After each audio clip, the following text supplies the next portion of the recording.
we tend to assume that everybody else wants what we want and needs what we need, and that's just not true. And so you may think, you're providing all this great support and this and that, and your kid is not experiencing it that way at all.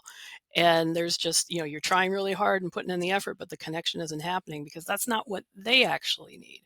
And maybe you're not a big hugger, but they are, or maybe you're a huge hugger and they don't really like that. You're Makes cringing. right, Cringing. right. And so, and yes, you have those moments where it's like you intentionally embarrass your kid because it's funny and you laugh about it, right? But it's finding that connection, that balance of what works for them, because we're the adults in the equation. They're the kids. They're the ones who are still learning. They're the ones who are going to be clumsy and not know how to do things without embarrassing you, or right, like that's our job literally, is to be the adult in that interaction. So being able to ask them, okay, how am I doing? We get 360 evaluations at work. We get feedback and job performance reviews.